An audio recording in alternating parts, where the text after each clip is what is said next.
Hello, America, and welcome back to another episode of To Hear Me Tell It, the life and times of Jerry Daniels.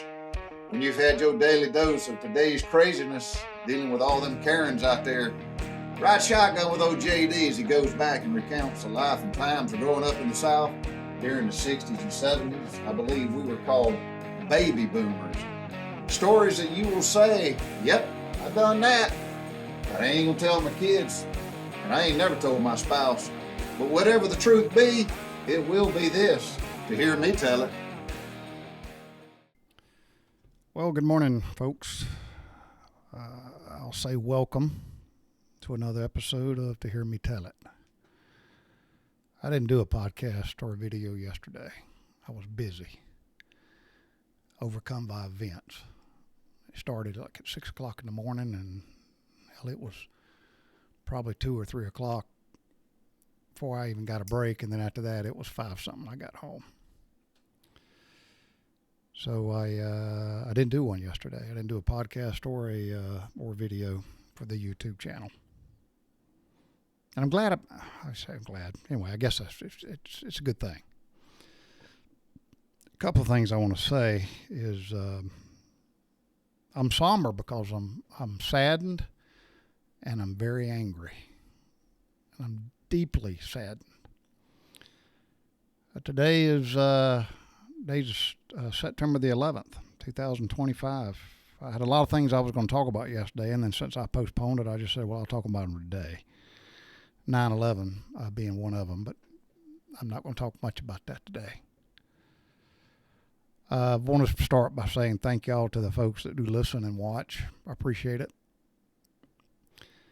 Not going to talk about me missing my bees, and I'm not going to talk about the chickens or the bear or weeds or the fact that the fall weather is starting to show up, and it sure feels good. I'm not going to talk about any of that stuff.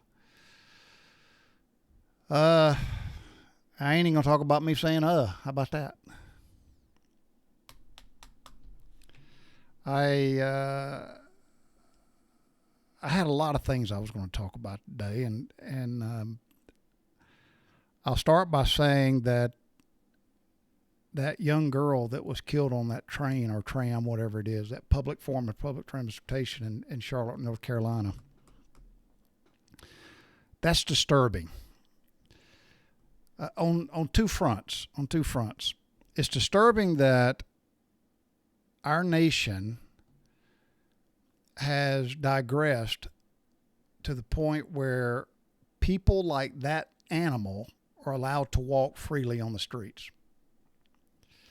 I'll say this with no remorse whatsoever. The judge and the judicial system that allows people like him to roam freely in society, y'all own this. I don't know the judge. I don't know who it is. You own this. You own this. The system has given you the freedom to willingly own this. No cash bail and all this other crap. At some point, I'm thinking, in my lifetime, our nation will wake up to realize that liberalism is the planting of a seed to socialism.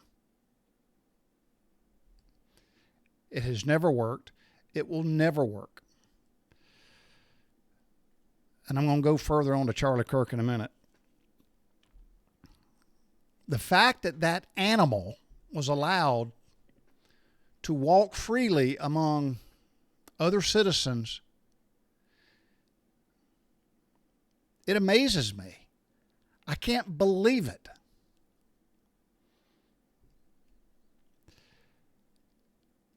Well, maybe it's actually three fronts. So one is the fact that that animal did that. And there's a lot of people speculating, well, why did he do it? I can tell you why I think he did it. I could tell you why I think he selected his victim. Was it a victim of opportunity? Yeah, but he selected a victim. He selected that girl for a reason. I know it in here. I believe it here, but I know it here. And there are others who know it, but there's a many who deny it. the likes of that guy named Van Jones or whoever the F he is. The other thing that really just really blows me out of the water, saddens me, pisses me off, whatever characterization I wish to use on it, is that video showed the number of people who just sat there. They did nothing. They wasn't like that guy Penny on the subway who saw that person being a danger to everybody around him and he took action. Oh my gosh, that was front page news, and we watched every smidget of courtroom and watched his mama and his family out on the front steps. Ooh, he killed my boy. You know, if another Daniel Penny would have been on that damn Charlotte, North Carolina tram or whatever it is, and seen that dude pull out a knife and stand up, what if a guy would have jumped up? Because in today's society, in order for the reaction to be, I guess, justified, it's got to be the right color. It's got to be the right color. But if a white dude would have jumped up, threw that dude in a headlock, took the knife away from him, choked him out, and he died, we'd be right back where we started with, well, he's a white supremacist killer on a tram. Those people did nothing. Skin color be damned. They did nothing.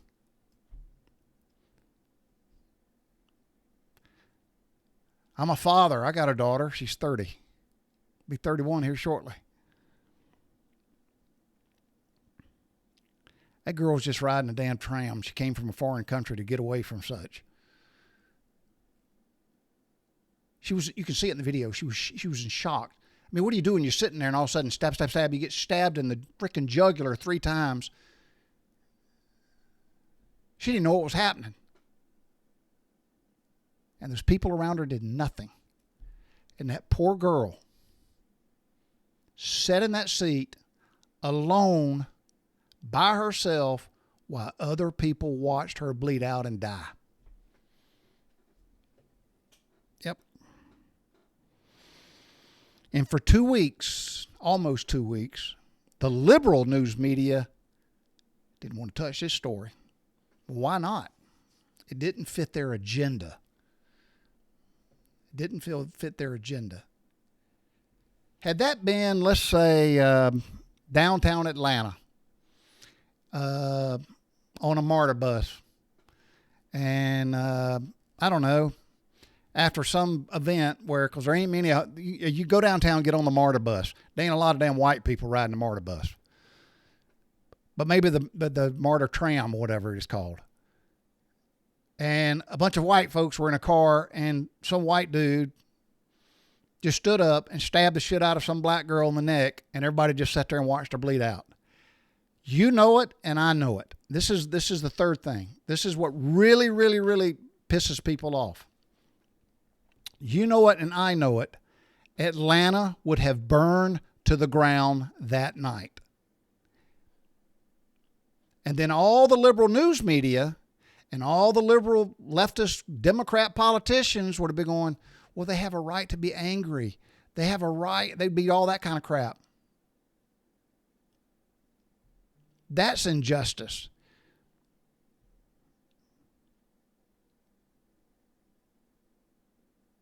There was a girl killed a couple of weeks ago. A couple of months ago in South Carolina. Same thing. There's nothing. Why? Because she was white and the killer was black. So there's no justice. There is no justice. There is no justice.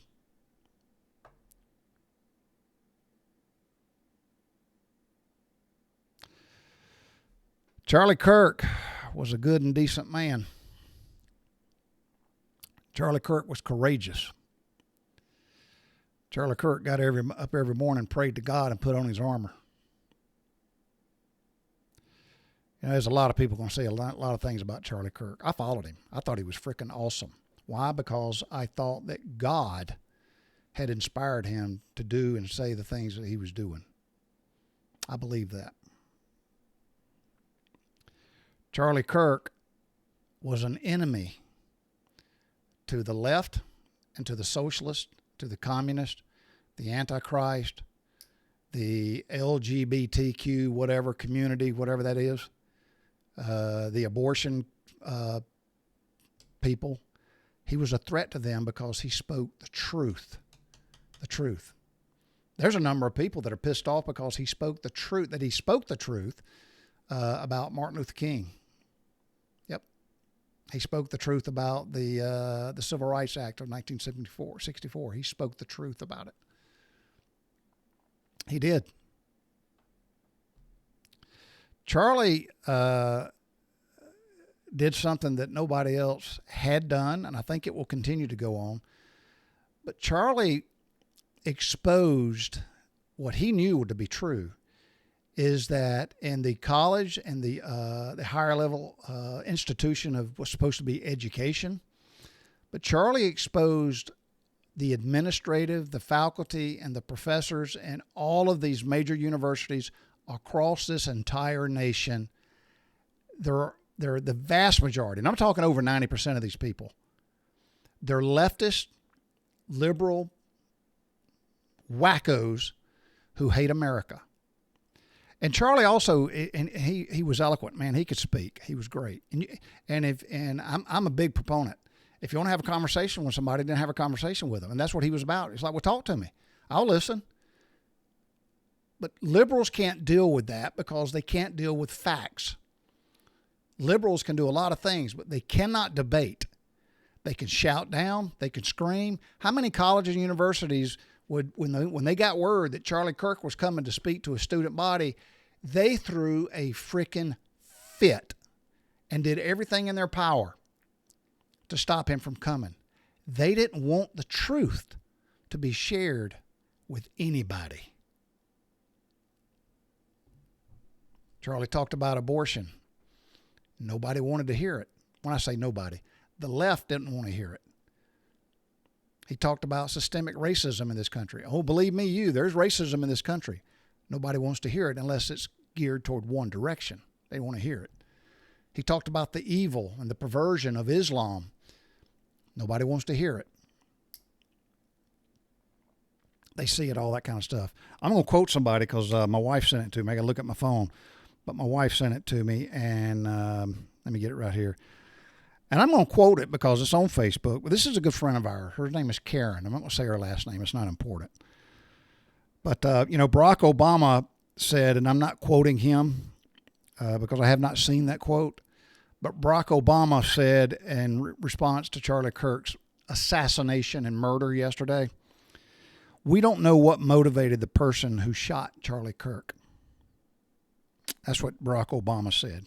And a lot of other news hacks are saying that. Well, we don't know the motivation. Well, I guess what she said here, she goes, well, let's see, Barack. You and your media cronies have reiterated over and over to your entire base that we are, meaning we, the Charlie supporters, the likes of Charlie, Christian conservatives in this nation. That's what I'm assuming. I'm paraphrasing, but she says we, and this is what Barack Obama and all the liberals, all the Democrats, including Joe Biden, Kamala Harris, all the news hacks, with the exception of Fox News and maybe a few other ones. But here's what they've been spreading. This is the message that they've been spreading, and this message is echoed and amplified by all these college professors. We're Nazis, we're racists, we're bigots, we're misogynists, we're homophobes, xenophobes. I don't even know what a xenophobe is. Fascists, white supremacists, and that anybody that acts, thinks, walks, drinks, smokes, speaks, looks like us, well, you're a threat to democracy. But not a damn one of them can actually explain to you what they think a democracy is. And they damn sure can't tell you what a constitution republic is.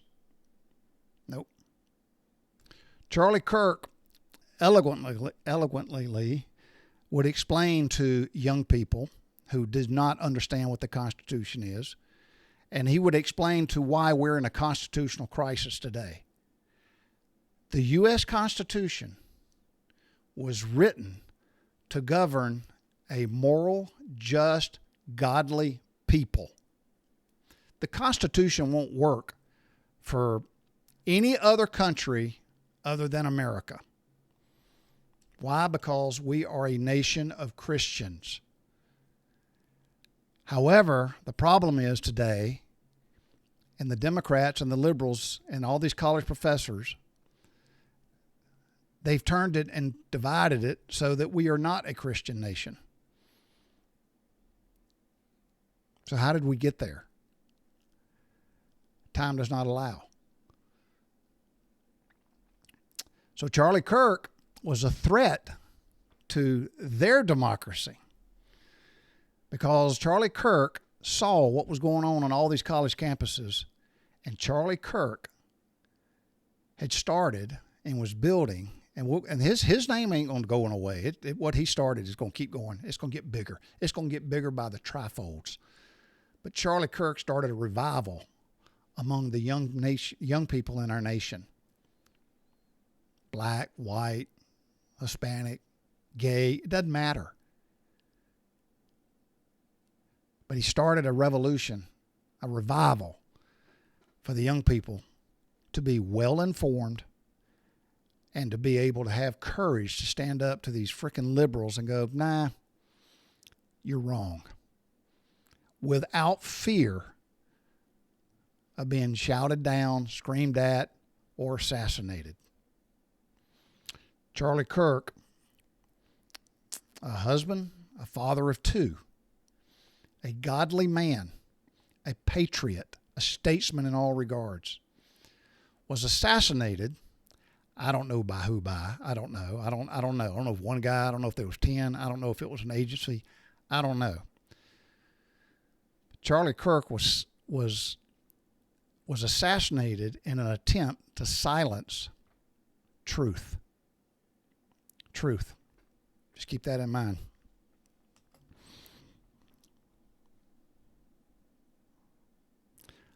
Our nation is a young nation. Our world is a very old world. And in world history and in U.S. history, we have a number of very brave individuals who did have courage. And then the answer was, well, I'll cut out their tongue.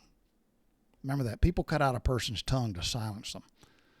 They shoot them in the neck and kill them to silence them because they're afraid. They're afraid of the truth. They're afraid of their base being, I guess, whittled away. It's going to be a short podcast today. It's going to be a short YouTube channel today. A lot going on.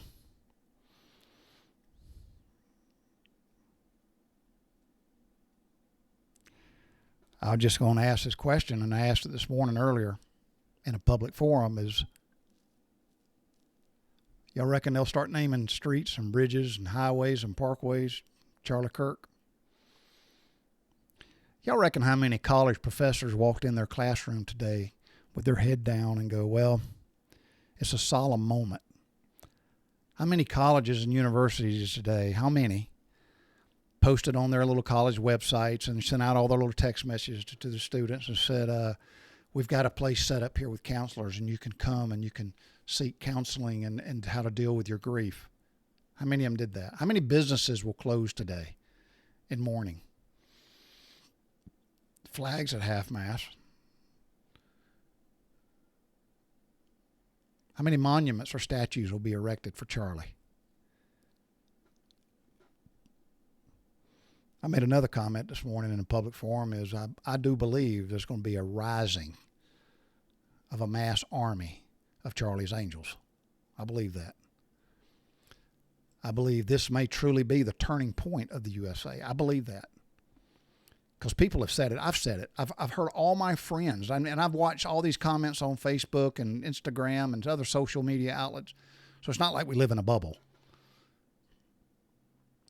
But for years, people have been saying, something's going to happen and we're going to reach a breaking point. Is this the breaking point?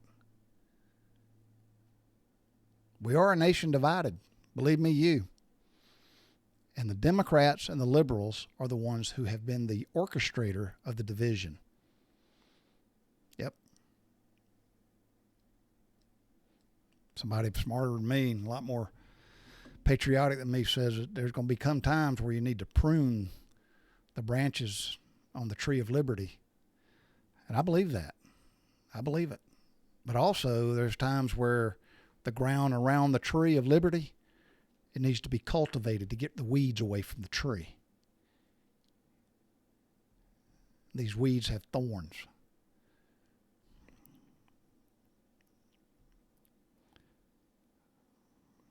And Satan is the master at cultivating weeds. Liberalism is the seed to grow the plant of socialism. Socialism produces a fruit called communism. It is to destroy nations.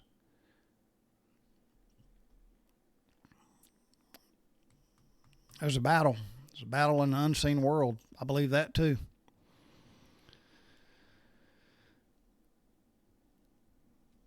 I'm lost for words. I'm sad, disappointed, pissed off, and I'm optimistic. I'm optimistic. That's all I got today, y'all. And we'll see what next week holds. It's not a good day. Remember 9/11. Don't ever, ever, ever, ever, ever forget 9/11. Ever. That was orchestrated, and anyway, I ain't going to say much about it. I had a lot of notes here. I was going to talk about 9/11, but yeah, kind of overshadowed today, so I do apologize. Lastly, before I leave, I want to put a shout out to a good buddy of mine named Joe Stitka. And Joe had surgery, and I wasn't able to get online in time because he had surgery yesterday. But I wasn't able to get online, and I wasn't able to do the podcast and everything. I wasn't able to do that in time. And Joe sent me a picture of him getting ready. He was in pre-op. And my wife and I prayed for him the day before. And I prayed for him yesterday morning because I knew he was going in. And he shot me a note and said everything came out fine. There was no issues. So, number one, praise God. I'm glad you laid your hands on Joe and the doctors that touched him because I asked you to do that, Lord, and I believe you did. Thank you. But Joe's doing well, and he's fine. And Joe Stitka is I'm not going to say loyal. He's just a regular follower, and Joe's a good man. He's a humble man, and I admire him. Secondly, I spoke to Mike Posey this week, and he sounded the best I've heard him sound in months. And he's going through physical rehab, and he and I had a great conversation, probably 30 or 40 minutes. And I'm really thankful to God that Mike is recovering, and he's still obviously, going through the challenges of rehabilitation, suffering 2 strokes. And so I'm relieved. I'm thankful to God that Joe's fine. And he's going to recover fine, and I appreciate him. And I'm very grateful also that Mike Posey's doing well. And y'all keep Mike and Joe, but Mike's got a long way to recovery, buddy. He's hanging in there. And I'm going to tell y'all something. Me and Mike, we were talking, and while he and I were on the phone, maybe it was damn near an hour, I flipped through the 1978, 79, and 1980 yearbook, and he and I were on the phone. We were laughing, and I go, look at this picture right here. Are you doing this? Or look at that picture. Are you doing that? And one of the pictures, Mike was jumped up in the air, and he was catching a Frisbee behind his back. And I said, look at this. Mike, here's a picture of you jumping up in the air, catching a Frisbee. And he laughed. He goes, I didn't catch it. And I took a lot of those pictures because I was a photographer in high school. So I took a lot of those pictures. All right, that's it, y'all. I wanted to put that plug out there and just say again, thank you, Lord. Praise Jesus. Joe's fine. And I hope y'all, despite all this, and I'm talking to myself too. I got to be optimistic. I got to be positive. I can't let this just drag me down to nothing. But what happened yesterday to Charlie Kirk, to me, is equivalent to the assassination. And I know I wasn't there, but to me, this is equivalent to the assassination of Abraham Lincoln, Robert F. Kennedy, Martin Luther King. This is equivalent to that, because there is a dark, evil place in our country and on this planet that really works hard 24/7 to silence truth for liberty and justice for all. Just keep that in mind. All right, that's all I got, folks. God bless y'all.